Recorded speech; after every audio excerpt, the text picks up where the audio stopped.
Hi Kamangas, welcome to Ala Manga channel. Today I'm gonna share with you a short review on Chobits. This is a manga by Clump, story and art by Clump, who is a group of mangaka, and they are the one who did Sakura, Cardcaptor Sakura, and Tsubasa Holic Argibeda, but I only have two of their works. So I have Clover and the second one is Chobits. So this is published by Tokyopop, but recently Kodansha, I think that's Kodansha or Seven Seas, which published the 20th anniversary hardcover of Chobits. That's 2-in-1 and it's completed in 4 volumes. I've got 1 to 6 and 8.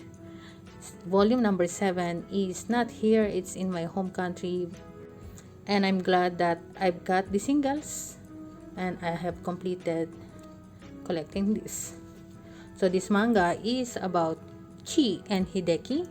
Hideki is a guy who wants to go to college and he is working as a part-timer in a bar. He cannot afford a persicom, so in this manga it's really normal to have a persicom, that's a personal computer, I guess, in a humanoid form, and he cannot afford to buy that. But one day he got lucky and found a persicom in a garbage that is Chi.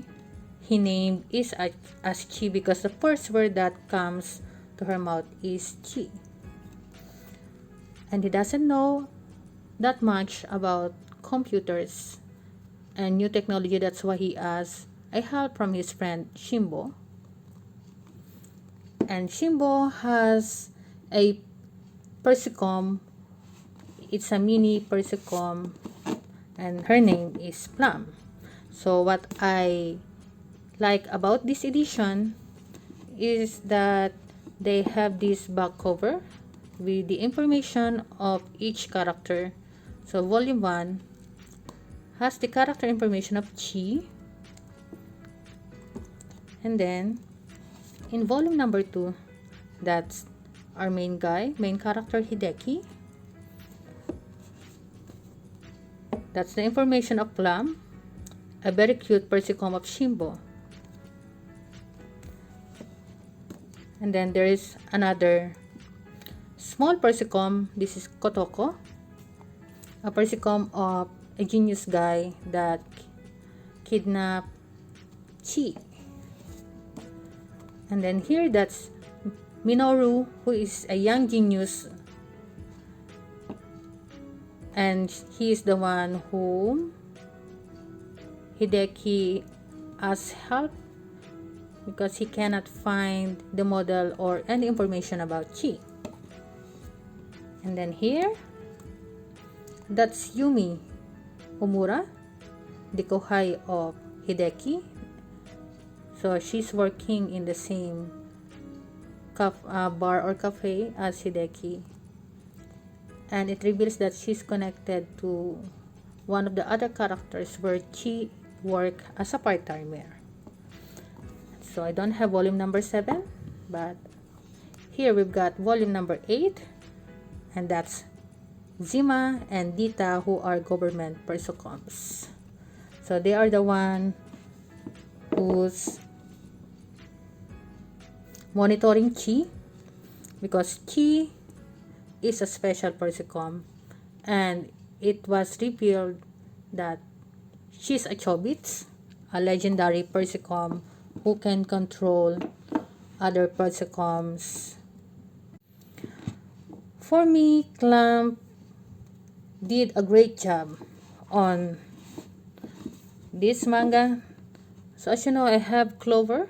That's my first work from Clamp, but I didn't like it, unlike this Chobits, where I like everything from the characters, the art, and the story itself. So this has a mix of comedy as well.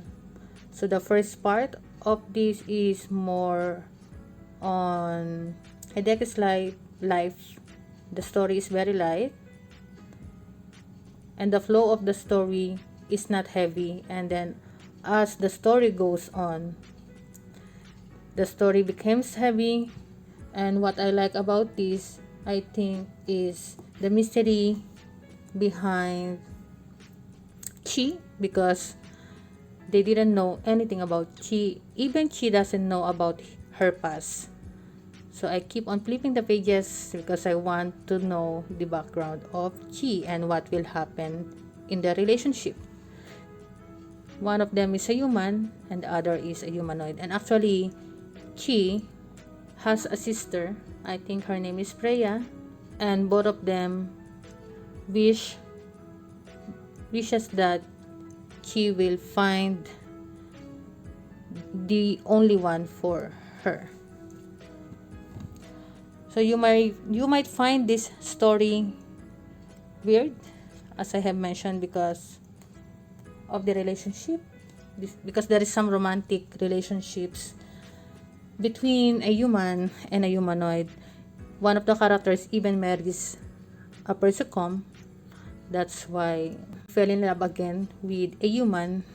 They have some disagreement or some fights because of the past of the guy.